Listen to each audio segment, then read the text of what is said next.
a serenidade no trabalho esotérico e a anormalidade da psique. Antes de tudo, meus queridos irmãos, faz-se necessário saber que nós, em verdade, o único que buscamos é a autorrealização íntima do ser. Em certa ocasião falava com o preceptor de uma escola cujo nome não menciono, e houvera de fazer-lhe certa pergunta. A resposta daquele preceptor, que por certo já desencarnou, deixou-me bastante triste. Não, nós não estamos buscando a autorrealização íntima do ser como tal, não é isso que nos interessa, unicamente queremos a força da mente, queremos chegar à unidade da vida, etc. etc. Enfim, deu uma série de evasivas muito lamentáveis. Eu me pergunto, para que realizaríamos os estudos desta classe, se não buscássemos a autorrealização íntima do ser? Com que objetivo? Para distrair-nos nada mais, para divertir-nos. Mas se no mundo profano há muito com que divertir-se, no cinema, nas touradas, etc., etc. Assim que nós, antes de tudo, temos que ser sérios. Há muitas escolas de pseudo-esoterismo e pseudo-ocultismo barato, mas dificilmente se encontram pessoas sérias.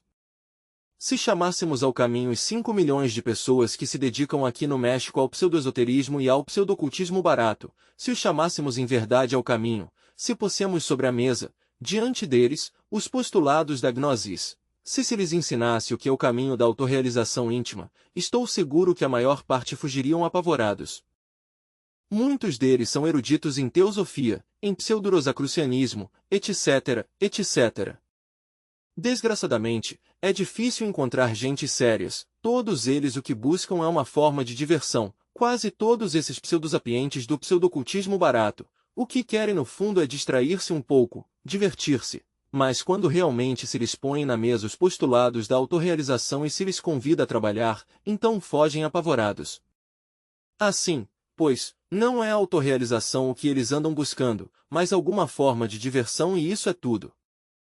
Nós, antes de tudo, necessitamos ser pessoas sérias. Eu não poderia chamar sério a alguém que não se preocupe por autoexplorar-se, a alguém que não se preocupe por autoconhecer-se. Os antigos disseram, Nosce-te ipsum, homem, conhece-te a ti mesmo, e conhecerás o universo e aos deuses. Como poderiam conhecer o mundo astral, se não se conhece a si mesmo? Como poderia em verdade conhecer a mente universal, se não conhece sua própria mente? Como poderiam conhecer o mundo das causas naturais, se não conhece as causas de seus próprios erros psicológicos?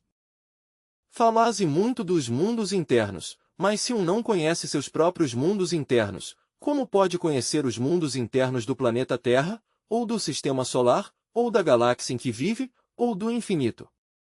Temos que ser sérios. No mundo do pseudoesoterismo e do pseudocultismo barato, existe muito psiquismo inferior.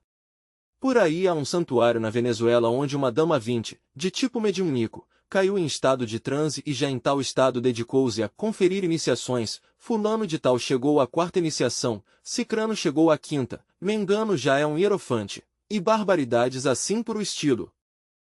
Nós, verdadeiramente, necessitamos ser sérios, muito sérios.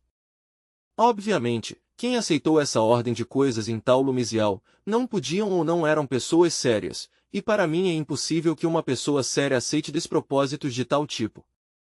Muitos querem iniciações, fulano de tal já está na 5ª, é um Mahatma, a cicrano, por aí lhe disse um médium tal que ia na 6ª e amanhã chegará à 7ª. Isto é falta de seriedade, falta de seriedade. Como vai um conhecer os mundos internos, se não conhece seus próprios mundos internos? No psiquismo inferior existem despropósitos espantosos, pessoas que sonham e que creem que estão despertas, e o mais grave é que se sonham despertas, sonham crendós e despertas. Tais sonhadores de tipo negativo, mediúnico, tais, diríamos, alucinados, projetam seus devaneios sobre as pessoas e veem nas pessoas seus próprios devaneios negativos, incoerentes e absurdos. Essa é a crua realidade dos fatos. Queremos nós realidades objetivas, não sonhos absurdos e incoerentes. Eu não poderia aceitar sonhos, quero realidades objetivas e isso mesmo, pois, desejo para todos vocês. Tais realidades objetivas são possíveis quando em verdade se objetivou a consciência. Mas não é possível objetivar a consciência se antes não se passou realmente pela aniquilação budista, terrível palavra que horroriza algumas escolas. Isto de aniquilação molesta realmente as escolas do pseudo-esoterismo e do pseudo-ocultismo barato. Resulta que o ego não deseja passar por nenhuma aniquilação, o ego quer realmente viver, custe o que custar, não deseja a aniquilação. Obviamente, meus queridos irmãos, devemos compreender a doutrina dos muitos. Tem dito alguns que eu tenho tomado a doutrina do eu pluralizado do Sr. Gurdjieff e que como é possível que sendo o avatar da era do aquário, a tome dele. Equivocam-se, não tenho tomado essa doutrina de Gurdjieff, nem Gurdjieff é o autor dessa doutrina. Gurdjieff a tomou do Tibete, é uma doutrina tibetana, e eu a tenho tomado do Egito dos faraós, a conheci no Egito, também a conheci entre muitas escolas arcaicas. Os primeiros que a ensinaram foram os avatares da Lemúria. Assim, pois, Gurdjieff a tomou do Tibete e eu a tomei do Egito. Não creio que seja um delito havê-la tomado do Egito, só que no antigo Egito dos faraós, ao eu não se dizia ego. Ego é um termo latino, ao eu pluralizado se chamava sete.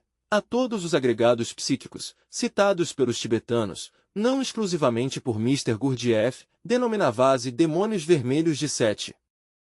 Sabíamos nós, os egípcios, e digo os egípcios porque eu sou um egípcio e este cérebro com que estou pensando e falando, esteve 4.000 anos sob terra, ainda que pareça incrível, que Horus, nós não dizíamos Horus, mas Horus, foi capturado pelos demônios vermelhos de Sete.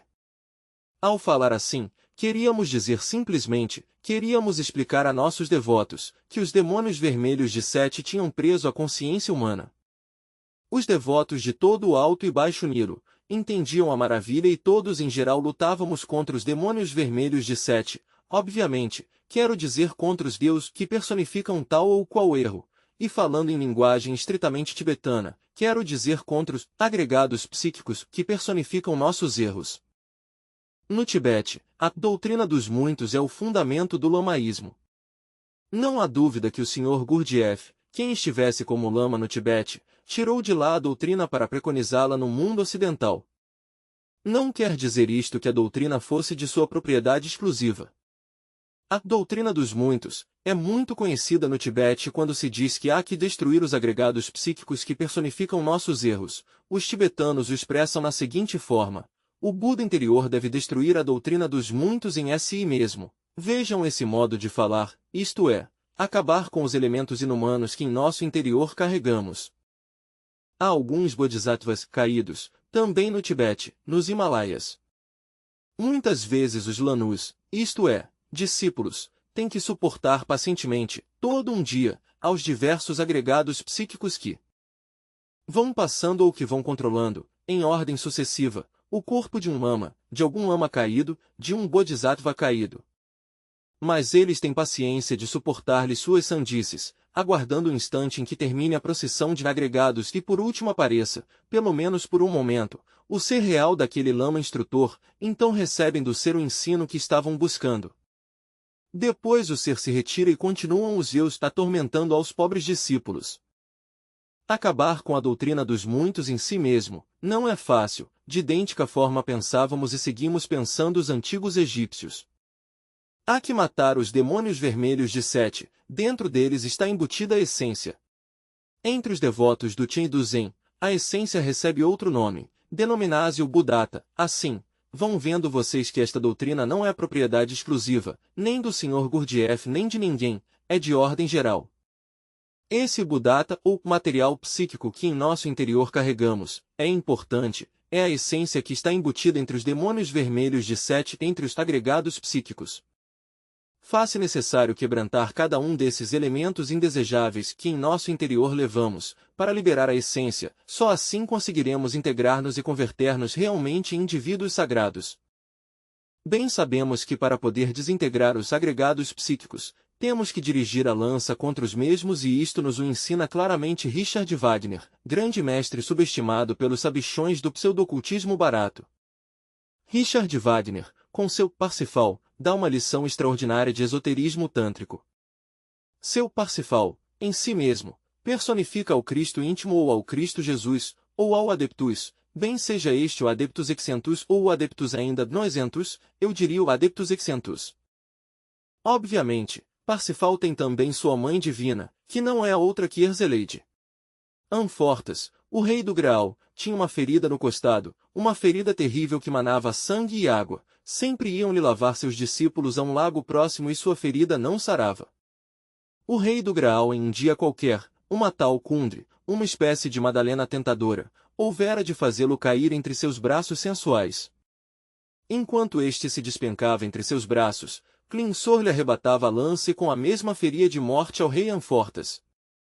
Saibam vocês, irmãos e irmãs, que a lança em si mesma é um emblema sexual tântrico. Isto significa que aquele homem tinha caído, no entanto, Parsifal salvou-se. Parsifal também esteve a ponto de ser vítima de Kundry, Gundrigia, Salomé, mas no momento supremo lembrou-se do rei Amfortas e de sua ferida. Clamou pedindo ajuda à sua mãe, Erzeleide, e ao Cristo Salvador e obviamente a recebeu. Ela, Kundry, por sua vez, cantando na ópera de Wagner com voz deliciosa, clama, pede ajuda ao terrível Clinsor, que a utilizava para seus fins perversos, e este aparece, arroja a lança contra Parsifal, mas Parsifal está em êxtase. Segura a lança e com ela faz o sinal da cruz, então o castelo de Clinsor desmorona, entre o horroroso precipício. Parsifal sai vitorioso da prova. Mais tarde regressa ao castelo de Monsalva. Ali essa lança, aplicada ao costado do rei Amfortas, lhe faz sarar instantaneamente de sua ferida. Me vem à memória o princípio de Hamlet, similhan-se-me curando, o símil com o símil se cura. Se a lança, emblema viril da força elétrica, sexual, produz a queda dos deuses, também é certo e de toda verdade que com essa mesma lança podese sarar a ferida do costado, podese voltar ao real caminho, podese chegar à libertação final. Parsifal faz o sinal da cruz com a lança. Vocês sabem muito bem que a inserção do falus vertical dentro do pteis formal faz cruz. Assim, pois, Parsifal faz cruz. É precisamente ali onde está a chave de Richard Wagner, é precisamente nesse instante, da cópula química ou metafísica, quando se tem o poder para destruir o castelo de Clinsor, esse castelo leva cada qual em seu interior, ali estão todos os demônios vermelhos de Sete, a ira, a cobiça, a luxúria, a inveja, a preguiça, a gula, etc., etc., etc. Precisamente, no instante supremo da cópula, podemos utilizar a lança para destruir com ela os demônios vermelhos de Sete. Isto mesmo ensina Krumheller, ainda que de uma forma mais incipiente, quando diz que varão e fêmea, no momento supremo da cópula química, estão rodeados daquelas mesmas forças que puseram em existência o universo, e que retendo tais forças, podemos com elas purificar-nos. Assim é o ensino, de Krumheller, incipiente, mas está. Mais longe vão nisso os tântricos tibetanos, que diretamente ensinam a manejar a lança para destruir os demônios vermelhos, e existe por aí um grande mestre que escreveu uma obra sobre magia do sexo, um alemão muito sábio que compreende a chave e a explica. Há, pois, bastante documentação, mas toda está entre linhas e há que sabê-la extrair dos diversos textos, sejam estes sânscritos, tibetanos, chineses, etc. Agora bem, vocês têm a chave, já sabem como utilizá-la, e há que utilizá-la para destruir os agregados psíquicos. No entanto, previamente qualquer agregado deve ter sido compreendido em todos os níveis da mente, antes de ser eliminado, diretamente, no nono círculo dantesco. Dizia-lhes a vocês, em uma palestra que tivemos em Chapultepec recentemente, que a psique dos seres humanos está alterada, isto é anormal, e é verdade. Esta desgraça veio depois que o abominável órgão condartiguador fosse eliminado pelo arquifísico-químico comum, Anjo Loisos. O arcanjo Sakaki e sua altíssima comitiva deram à humanidade o abominável órgão condartiguador, com o propósito de estabilizar a crosta geológica do mundo. Logrou-se, mas houve um erro nos cálculos matemáticos transfinitos. Extirpou-se tal órgão, na Lemúria, muito tarde, como sequência ou corolário, os resultados péssimos, negativos, que são os agregados psíquicos inumanos, ficaram estabelecidos firmemente nos 5 cilindros da máquina. A consciência, a essência, o Buddhata, o mais puro que há em nós, alterou-se desde então, devido ao fato concreto de ter ficado embotelhada tal essência entre os elementos indesejáveis que levamos em nossa psique.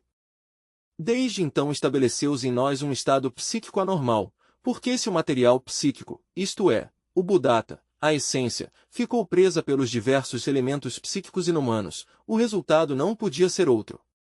Obviamente, desde então a psique humana está alterada e os seres tricerebrados que vivem sobre a face da Terra são anormais, repito essa palavra, assim, lentamente, bastante devagar. No entanto, dizia-lhes a vocês na palestra que tivemos lá em Machultepec, que um não se dá conta que é anormal, que está desequilibrado, enquanto não tenha dissolvido os agregados psíquicos. Quando um tem conseguido a desintegração radical de todos os elementos indesejáveis que se carregam no interior, a essência fica normal dentro de um, a psique fica normal dentro de um, e já estabelecida a normalidade dentro de um, de fato percebe a normalidade de seus semelhantes. Isto é difícil de entender. Ainda que vocês o aceitem intelectualmente, não têm consciência do que estão escutando, não é possível, porque ainda vocês nem remotamente sabem como é que funciona a consciência normal. Obviamente, vocês criem-se normais e eu não os culpo, eu os vejo a vocês anormais. Por quê? Porque o que está aqui dentro desintegrou os elementos psíquicos indesejáveis, o que de anormal existia em mim. Quando logrei, e não antes, pude experimentar por mim mesmo e de forma direta, o cru realismo da normalidade da psique de nossos semelhantes. Desde então pareceram, meus semelhantes, gentes desequilibradas, senti que estava dormindo em um manicômio de loucos, o planeta Terra. Agora poderão vocês explicar-se, por si mesmos, as causas das guerras, etc. Muitas vezes, basta uma catástrofe cósmica para que cheguem ondas pavorosas, estas tocam os cérebros das máquinas orgânicas chamadas homens, equivocadamente, e estes, que são anormais, lançam-se à guerra. Se fossem sãos, não o fariam, mas são anormais, elaboram distintos emblemas, justificam suas batalhas deste ou daquele modo, criem-se sãos, mas em realidade de verdade tudo isso fazem porque são anormais. Uma má conjunção planetária é suficiente para provocar uma guerra, milhões de seres humanoides contra milhões de humanoides. Em tais condições anormais, como farão os humanoides para amarem-se? Que existam matrimônios que possam chegar até a ancianidade, parece-me espantosamente difícil. Anormais os homens, os chamados homens, anormais as chamadas mulheres, não me explico como podem coexistir juntos. Quando estão felizes, cheios de harmonia, de beleza e de paz, então surge uma palavra que o outro interpreta a seu modo, de forma negativa, e se enoja. Por sua vez, pronuncia outra que fere ao primeiro e ao fim terminam, como dizíamos em minha casa, trocando de louça. Não resta mais remédio, é certo, mas por que tem que estar trocando de louça os matrimônios? Pobres pratos, pobres xícaras, pobres copos. Bem, a normalidade somente. Os amigos se apreciam, se estimam, logo, por tal ou qual motivo, já estão brigando e termina a amizade. Ao analisar aquilo, a causa do rompimento da amizade, vemos que é qualquer tolice, sem nenhum valor. Pessoas que se veem muito respeitáveis, muito sérias, mas resultam fazendo sandices, tolices, tudo isso é produto da anormalidade, tudo isso são questões anormais. Obviamente, os seres tricerebrados do planeta Terra não guardam uma relação perfeita com os seres tricerebrados de outros mundos habitados. Inquestionavelmente, há outras humanidades planetárias, como lhes dizia a vocês, que estão muito interessadas em estudar estes anormais. De quando em quando roubam a alguns, levando-nos, em uma nave cósmica, por suposto. Eu lhes digo a vocês que tenham a bondade de perdoar a nossos irmãos extraterrestres quando levam alguém. Sempre o trazem de regresso, mas enquanto tanto levam-no com dois propósitos. Para cruzá-lo com gentes de outros mundos, pois estás criando a sexta raça à margem das limitações atuais, o outro, para estudar a normalidade dos terráqueos. Metendo-nos em um laboratório, dentro da nave cósmica, e submetendo-nos a profundos estudos. Isto lhes diz, realmente, em que consiste a normalidade destes terráqueos. Como se comportam de uma forma tão rara, tem chamado a atenção de todo o cosmos, não têm harmonia, não têm controle sobre a palavra, o verbo, disputam-se por qualquer tolice, brigam quando não há porquê. São tão raríssimos, que em todo o cosmos tem causado assombro isto, e por isso tem roubado a muitos e seguirão roubando-os para estudá-los nos laboratórios. E levam-nos, como lhes dizia a vocês, como coelhos de Índias, levam-nos para estudo, estudam-nos com lentes, com reagentes, etc. Enfim, observamos para ver, para tratar de conhecer bem todos esses processos, diríamos, psicofisiológicos, dessas anormalidades. Logo trazemos-nos de regresso e deixamos-nos onde foram tomados, não em outro lugar, mas onde foram tomados, isso é tudo. Mas, não se dá conta desses estados anormais, repito, enquanto tem os agregados psíquicos em seu interior. Vocês podem estar me escutando. Sim, sei que estão me escutando, mas estou absolutamente seguro que não estão conscientes do que estou dizendo e que apesar de estarem me escutando, seguem crendo em seu interior, lá, para suas entranhas, que vocês são normais, e eu não os posso condenar a vocês por isso, criticá-los ou vituperá-los. Vocês não conhecem o estado psíquico, esse que tem, mas quando vocês destruírem o ego, quando voltarem poeira cósmica, então adquirirão a normalidade. Só esse dia virão a dar-se conta que vocês, antes, eram anormais, só esse dia, antes, não é possível, não é possível. Assim, meus queridos irmãos, na palestra desta noite tenho querido convidá-los a vocês a readquirir a normalidade em sua psique, tenho querido fazê-los compreender a necessidade da aniquilação budista. Assim, lhes dizia que o ego de cada um de vocês, de nenhuma maneira quer deixar de existir. Eu me maravilho de que vocês tenham a paciência de estar me escutando, até me surpreendo, porque o ego de cada um de vocês tem que estar me vendo a mim como um demônio terrível. É óbvio, eu sou morte para vocês, meu verdadeiro nome é morte para o ego de cada um de vocês, isso não pode agradar-lhe ao ego. Obviamente, vocês recebem as palavras e dizem, bom, esta não é hora de morrer, um pouquinho mais adiante. Há que ter paciência, algum dia chego. Pode que o mestre tenha razão, pode que ele esteja exagerando a nota, isto é, o ego rebuscase de muito distintos modos para evadir o que lhe vem em cima, a morte. A caveira essa da morte não agrada ao ego, ele quer viver, de nenhuma maneira está disposto a deixar de existir. Assim, meus queridos irmãos gnósticos, porque sei as condições em que atualmente se encontram, convidou-os a estudar. Já como imitatus, vou-os treinando para que possam trabalhar sobre si mesmos. É preciso que haja continuidade de propósitos em vocês, pois sucede que o ego não quer. Nestas condições, como poderiam vocês querer, se vocês são o ego mesmo? O único que pode salvá-los é o estudo agora e a prática logo a seguir. Valeria a pena que estudassem meu livro A Grande Rebelião, como também Psicologia Revolucionária. Tenho interrogado alguns irmãos, lhes tenho perguntado, bom, irmãos, vocês têm estudado meu livro A Grande Rebelião? Sim, me têm dito, o lemos rapidamente. Bom, mas o estudaram? Bom, tanto como estudá-lo, não, temos lido a 500 km por hora. Então fico eu aterrorizado, tantos anos passaram, para poder escrever o livro A Grande Rebelião ou Psicologia Revolucionária, e eles se o têm lido em um par de horas, já o conhecem. Constantemente, eles se aproximam para dizer-me, bom, gostaria de trabalhar sobre mim mesmo, gostaria de dissolver o ego, mas gostaria que você me ensinasse. Mas que psique tão anormal a dos terráqueos, pede-me que lhes ensine a dissolver o ego, depois de terem lido meu livro Psicologia Revolucionária. Mas como é isto? Se nesse livro eu tenho dado todas as indicações e agora me pedem que lhes ensine. Mas o que é isto? Tem arruinado completamente o centro intelectual. Na Atlântida, por exemplo, ou na Lemúria, ninguém estudava dessa forma. Um lemur, por exemplo, considerava as letras como sagradas, e usava um alfabeto que tinha 300 consoantes e 51 vogais. As letras eram sagradas na Lemúria e ninguém aceitava um parágrafo de algum livro sagrado, se previamente não se havia feito consciente de tal parágrafo, e para fazer-se consciente de tal parágrafo, passavam dias inteiros entregues à meditação, então eles eram conscientes do que estudavam. Quando se lê assim, a 500 km por hora de capa a capa, e dizendo já o li, já o sei, arruinasse totalmente o centro intelectual.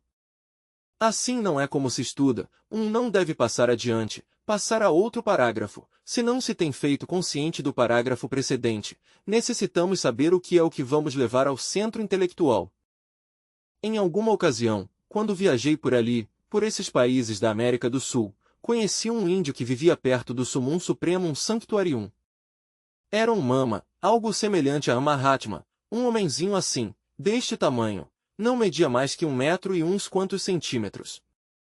Seu cabelo comprido, sua barba negra e comprida, envolto em uma túnica, parecia mais bem um Cristo magrinho. Começou a falar-me sobre temas que eu tinha escrito em A Revolução de Bel. Disse-lhe, como é isto, irmão Bernardino Alfaro Torres, por que lhe tinham batizado com o nome latino? Com esse eu tinha batizado um missionário. Como é, disse-lhe, que tens conhecimento sobre meu livro A Revolução de Bel, se não sabes nem ler nem escrever, se és um analfabeto? Senhor, nós os da tribo dos Mamas, não necessitamos ler um livro, o examinamos no mundo astral. O livro A Revolução de Bel é um livro da deusa natureza e o temos sobre os altares de nossos templos santuários. Este homem assombrava, conhecia todo o temário do livro, falava do Nirvana, de uma cidade de ouro do mundo nirvânico. Em alguma ocasião estive entre vários alhuacos, eles falavam do karma e não o faziam como fazem os teosofistas, ou os pseudo-rosacruzes, ou algo assim por o estilo. Não, vê-los em um café a dois alhuacos falando, era do mais curioso, falavam de negócios, que eu devo tanto, que me emprestou meu compadre, fulano de tal, e vou ver como lhe pago. Sim, eu lhe saldei algumas letras e depois que salde essas letras, vou ver se consigo um crédito, pois o necessito para meus negócios. Lhe paguei 500 pesos do crédito ultimamente, e já por esse lado creio que não haverá problemas, o crédito me será concedido. Enfim, tudo era questão de puros negócios. Qualquer profano creria que eles falavam de negócios, não havia tal, do que falavam era dos negócios da lei sobre o karma e sobre o dharma, e o faziam melhor que qualquer pseudo-esoterista, que qualquer pseudocultista moderno, ou que qualquer erudito, melhor que Nibeza e seus sequazes. Eles são práticos em 100% e sua forma de estudar meus livros era através da meditação. Como não sabiam ler nem escrever, através da meditação, e os que sabiam ler e escrever, liam e logo entregavam-se à meditação, mas a maioria não sabia nem ler nem escrever. Estes não tinham arruinado o centro intelectual, como têm arruinado os civilizados, os assim chamados civilizados, os bonachis, como dizem eles lá, na Serra Nevada. Dizia-me Bernardino, o alhuaco, esses bonachis criem-se muito cultos, muito civilizados, porque têm esses inventinhos como o automóvel, o avião e o navio, brinquedos que não valem a pena, mas nada sabem sobre os mistérios da vida e da morte. O que sabem daquele indígena, um verdadeiro iluminado? Assim, meus queridos amigos, não destruam o centro intelectual, tampouco destruam o centro emocional. Qualquer emoção deve passar, primeiro, através do filtro da compreensão, antes de que o centro emocional possa fazer nada. Devemos fazer-nos conscientes de todas nossas percepções, de tudo aquilo que estudamos, ou de tudo aquilo que nos chegue. Se estudam com cuidado meus livros, Psicologia Revolucionária e A Grande Rebelião, e levam esse conhecimento à prática, eu lhes digo a vocês em nome da verdade, que lograrão passar pela aniquilação budista, então estabelecerão, pois, em sua psique, dentro do interior de vocês, a normalidade psicológica, por-se-ão a tono com todos os seres triscerebrados do cosmos, poderão experimentar por si mesmos e de forma direta, isso que não é do tempo, isso que está além do corpo, dos afetos e da mente. Até aqui minhas palavras.